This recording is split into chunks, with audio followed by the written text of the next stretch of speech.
I started talking yesterday about the seeds of discontent that are beginning to emerge.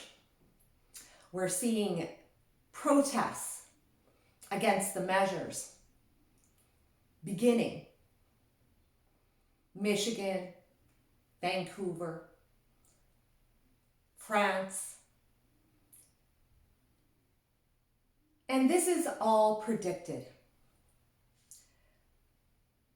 I have a bit of a history with activism, and mostly that I never wanted to be associated with the activists. Don't get me wrong, I absolutely supported everything they did. But because I was in marketing, and that was my background, I could see that that term activist was being used against us. And I saw it when I first got into marketing hemp with my hemp store back in 1996. In those days, and the reason I actually did that project was because I saw the absolute beauty in the hemp plant. I saw the multiple uses. I was enamored with the versatility of a single plant, but mostly the injustice and how it became illegal to grow a plant. And it was all about the furthering of industry, and at that time, synthetic fibers, DuPont. I'm not going to go into that because that's not the point of today. But at the end of the day, what I learned was that the best form of activism I could do was living it in my daily life. And or actually embarking on a business that spoke my activism every single day, but took what I was doing and put it in a positive light. Just like conspiracy theorist, that term, activist was created by them on the other side. Why? To denote what we do as a negative. Troublemakers. And we're not. We're actually the most compassionate and caring, as I've come to learn over the years. But sometimes passion gets the best of us, and I've seen it over the years.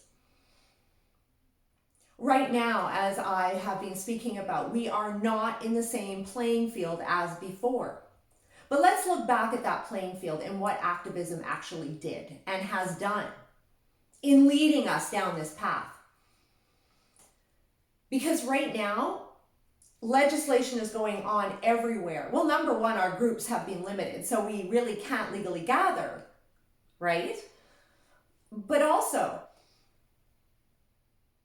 it made us think that we were making change when we really weren't. There was always a big buildup. But did it really affect change? Or compromises? And that's, in effect, what it did. But it gave people the perception that they were actually achieving something. And I believe that comes from the other side. All of these petitions we sign, change.org, North 99, I don't care who they are. I don't trust them because they're on the other side, my friends. They're the ones who have made us think that these boxes that they're capturing us in,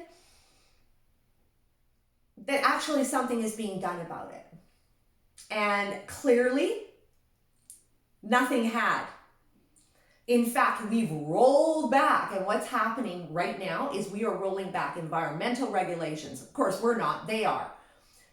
Ripping apart all that work and all that change we thought we affected.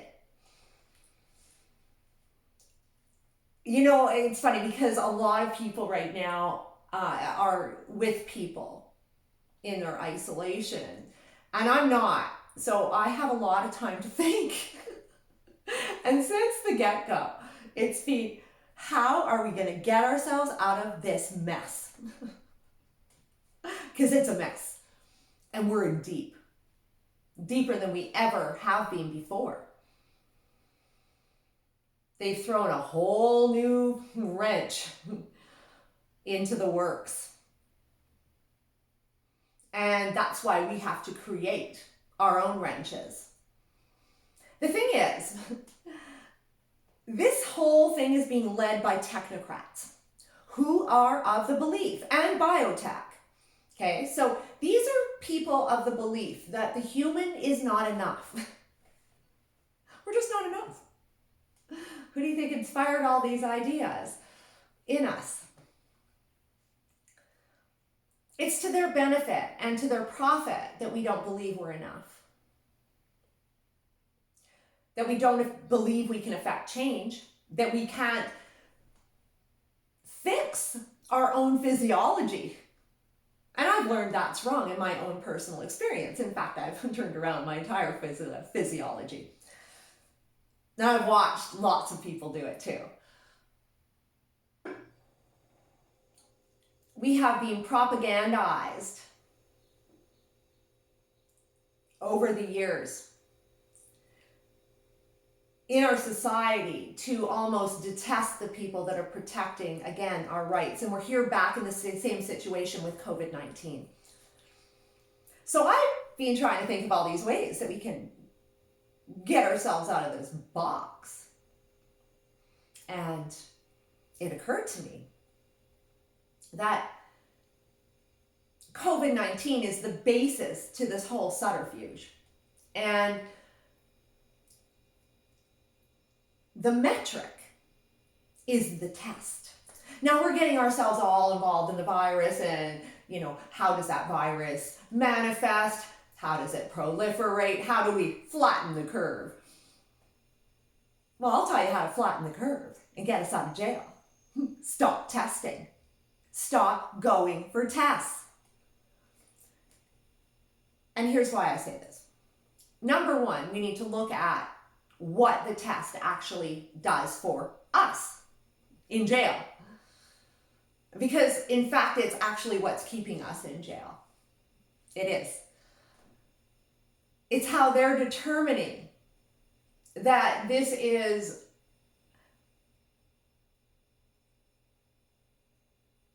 the whole reason that they're gutting the economy. It's the justification, in fact. If we don't provide them with the drug, which is the test, there's no metrics. Simple. There's no good reason why we would test, and here's why. Now, number one, if I started to get the sniffles, I would be in isolation. I am. I'm provided, I've got 2 weeks here worth that I can, I've got more than that, that I can draw from in case. I'm keeping my laundry up because I go out for that. Ahead of the game more than I used to. I'm staying on my current situation just in case I might have to quarantine. Now we're all getting used to the whole quarantine idea in this whole social programming that we are embarked, because that's what they're doing right now, is programming us. And in fact, although I think 2 weeks is excessive to be quarantined in the case of a flu, for example, which COVID-19 is no more detrimental than a seasonal flu and actually proving to be way less. What purpose does it serve? Now, if you have a family and one person gets COVID-19 or is suspected to have it, well, even if you got the test, you would immediately be quarantining that person, would you not? So if you're already embarked on it and you're not going to find out if it's positive or negative, at the end of the day, that kid or husband or wife is going to be still sick and they're still going to be quarantined.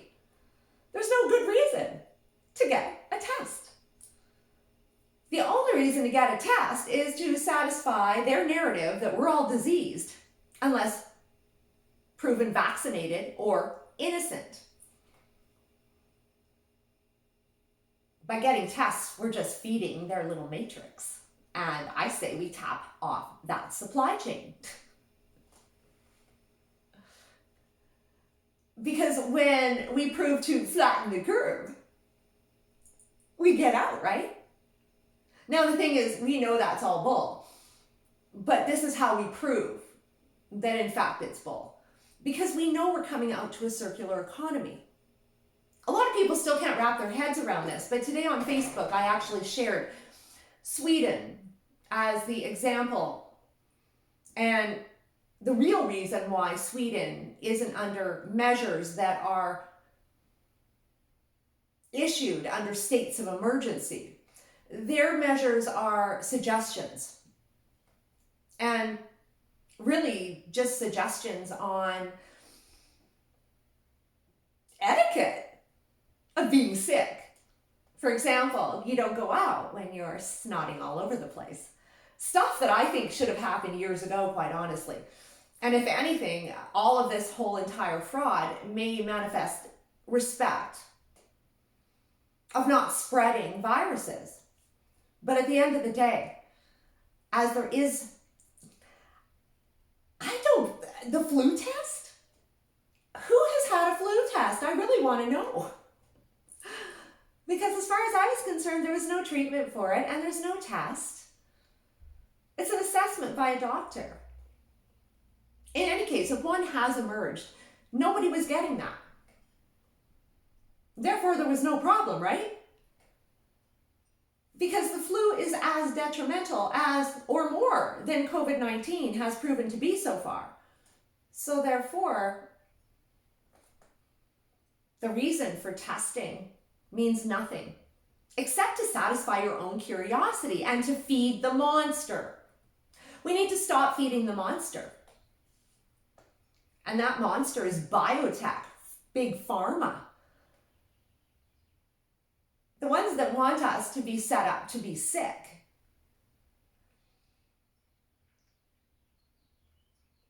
We need to look at our activism a whole new way. Because the old way has led to all of this. And the fact that we thought we were okay. We thought we were going in the right direction.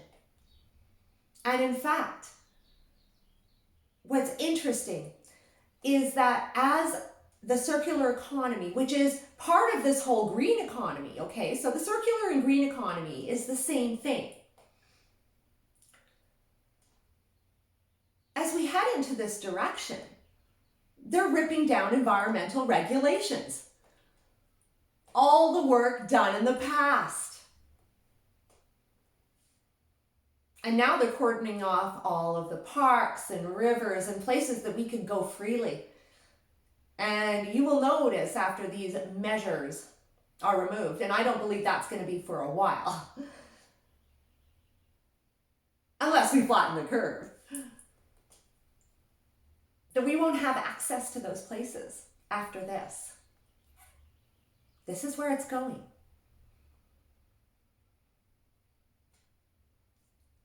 I think it's time to start hashing new ideas, because right now our strength is our creativity. We are up against AI. And the AI is counting on us being sheep. They're also counting on us, activists. And they've got us in a box of how we react and how we proceed. I say it's time to get creative so that we can throw off their AI and that we can actually establish authenticity in this situation. And once we do that, I think the whole game will change. Thanks so much, and please subscribe to my YouTube channel. Really like to have you here. 65% of my viewers are not subscribed. I need you. And of course, Facebook and Instagram, we're doing a lot over there. And we will continue on as we work to develop other platforms, because we know censorship is on. And we need to work fast.